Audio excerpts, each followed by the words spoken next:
I never thought I'd see the day. In fact, I'm questioning whether or not this is legal. Mattel and Hasbro teamed up to make some GI Joe stuff. What? So this is a collector building set from Mega, and it comes to us in the form of the Skystriker and HISS Tank Combo 2-pack. Kind of excited about this because these are very, very classic GI Joe vehicles. In fact, this has been in the works for years now, believe it or not. I think it was back in 2023, Mattel and Hasbro announced a deal to collaborate on certain brands. Because that's the most exciting part of the toy business, right? Licensing agreements. And now that we've reached almost 2025, it looks like that brand licensing deal has grown and expanded to include Mega. Here's a few other things that I want to talk about historically as well, very briefly. It's the fact that Mega has been on a kind of interesting trajectory lately. They have the Pokemon license, of course they have Halo. They've done a number of other brands that the other building construction set out there has not touched. And then the other thing that I want to touch on briefly is that Hasbro also has kind of its own construction building kit set brand, Creo. If anybody remembers those back from like the mid 2010s, things like Transformers, Dungeons and Dragons, and yes, GI Joe, interestingly enough. But now that we have the history covered, look at this. We have got the Skystriker as well as the Cobra HISS Tank all in one box. It's about 600-ish pieces, and it's gonna take a while to put together, I think. So that's what I gotta do now. Opening up the box of this, a couple things were immediately clear is that the instructions on this continue the story somewhat of what was happening on the box, because there were some really great, very GI Joe, Real American Hero, vintage-inspired design that is now carried through to the instructions. And it's also broken down into two different stages. First, you build the HISS Tank, and then you build the Skystriker. HISS Tank, of course, being the smaller one, so I'm guessing you feel a sense of accomplishment once you get that little one done, because the Skystriker, for the pieces that I'm seeing in here, look like a much bigger vehicle. There's 12 bags in all, so we need to get going with this, I think. So it seems like they want you to build 2 bags at a time. And I only have so much table space, so that's completely fine with me. And each stage of the process, you get a better look at the vehicle. And one of the interesting things about Mega that I'm not used to with the other construction building kits like Lego is that there are more custom pieces, it seems, than other building kit sets. So what that means ultimately is that you're getting a very close replica of the item that it originates from. But looking at the HISS Tank in particular, there are a lot of sharp angles on that, so a lot of the cheese slope pieces come in really handy to give those aggressive Cobra angles all along the exterior of the vehicle. And along with this comes 2 miniature figures. We have Cobra Commander as well as the HISS Driver. Now these look very similar to what we've seen in the HasLab HISS Tank just recently, so it's really cool to see. One of the advantages that the Mega figures have over some of the Lego figures and things like that is that there's just expanded articulation. It feels almost like a very miniaturized 3 3/4 inch figure. You have knee articulation, elbow articulation, you have the feet on ball joints. There's just a lot of little detail that goes into these figures that you just don't normally see with other building sets. I have a few of the Halo guys, and the GI Joe figures seem to fit well within everything that the Halo stuff was doing. But we gotta finish out the build on this, and when the HISS Tank is all done, I think it looks great. What you'll also notice is that I'm not applying stickers to any of these. There are a lot of decals printed directly onto the bricks, which I think is a great thing. I love when the details are printed on the bricks because not only does it save me a step, but over time, because these are meant to be assembled and reassembled and disassembled, stickers on these types of products can be problematic. I know I usually like a good sticker sheet, but in this instance, having them put on the bricks themselves is just going to lend itself for, I guess, better longevity of this. It's a cute little guy, and I'm gonna put him next to the big HISS Tank just to, you know, have like a father-son outing, as it were. But there are some elements here that work with HISS Tank. There's action features here. So there is the turret that moves around. Each one of these is independently movable.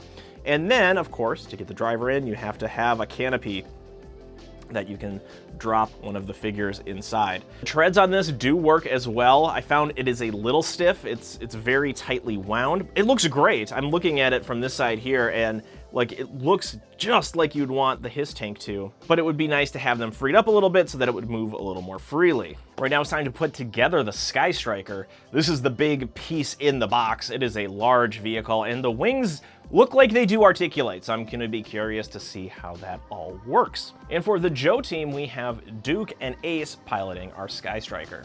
I think they're both really great inclusions, Duke, of course, being one of the most recognizable Joes, and then Ace also having just a fun little feature where you can remove the helmet.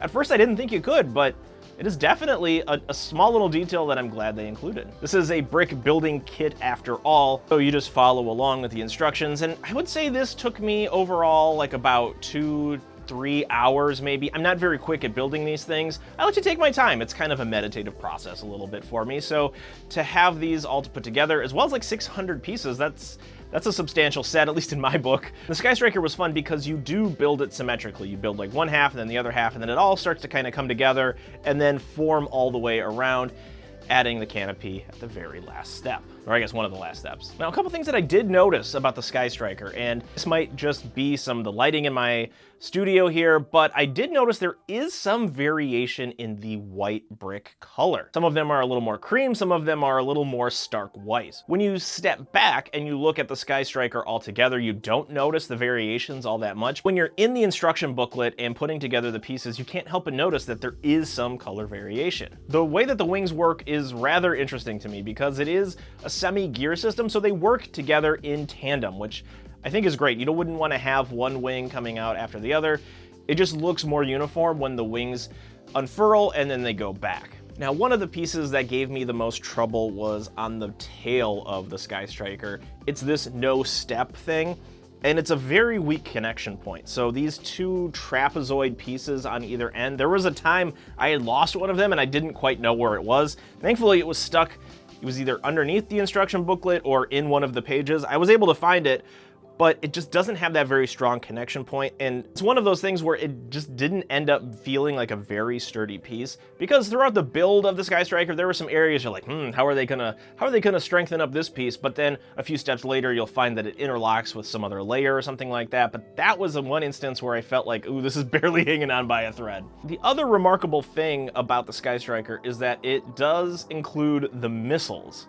And you assemble those. They aren't just molded plastic, here's your missiles. No, you have to put those together too in very clever ways. There are 3 different types of missiles, and you can see that they have this peg where it fits inside of some of the details that you put underneath the Skystriker so that it all feels kind of solid, but they use it for double purpose so that you're able to socket in these missiles. I don't know why I forgot the word missile, but yeah, there's 3 different styles, and they look really cool. That was like one of the most fun pieces to put together because it really completes the look of the Skystriker. I think if you just look at it like this, and we have the wings come out, that looks great, but then you have this secret almost where you have the missiles, which is important because when you have GI Joe vehicles, the weapons, the missiles, the lasers, all that kind of stuff are important character details for a vehicle. And of course, when it's all assembled, it looks phenomenal. You also get a sense of how much larger the Skystriker is than the HISS tank in the box. Now, I can't really remember. I know the Skystriker is a very large jet, but compared to the HISS tank, or at least the original HISS tank, I wonder if the scales are like similar. But here's the thing, like I don't want to make this sound like, oh, the HISS tank is stupid, because it's not. It's like a fun little pack-in. It is a great feature to have because then you have a battle in a box. You have one tank versus one airplane, 4 figures to carry out whatever mission that you want to make. I guess the reason I say that is just because I'm wondering if I remember the original HISS tank all that well or not. So all together, this was a fun project, and it's interesting to see just the similarities and differences between Mega and Lego, because I haven't built a full Mega vehicle ever. It's always been Lego in the past, and I think they're very comparable in terms of just how they go together.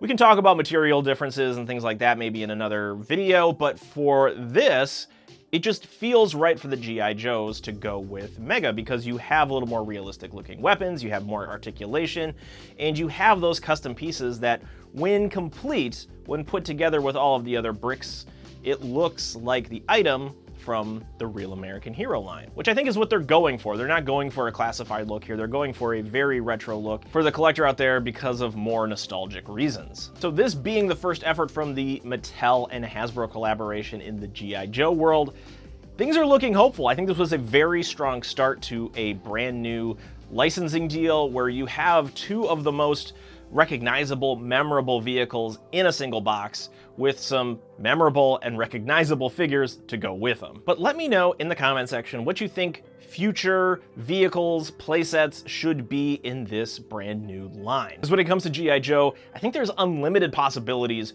when it comes to a construction brick kit. And if they put the same amount of attention to detail as well as a few of those special pieces to make it a really memorable build, there could be some really cool things coming out from this in the future. So now we have built our Skystriker and HISS Tank. That really wraps up this video for the most part. If you like things like GI Joe, pop culture collectibles, 6-inch scale action figures, and also blasters, anything action-based, I like those things too, and you should hit that follow, subscribe, like, comment, share, whatever it takes to get more videos, because I think you're gonna like what I have coming up. That's all I know about the Skystriker and HISS Tank from Hasbro and Mattel. Again, that's just crazy to say. Thank you so much for watching. We'll see you next time.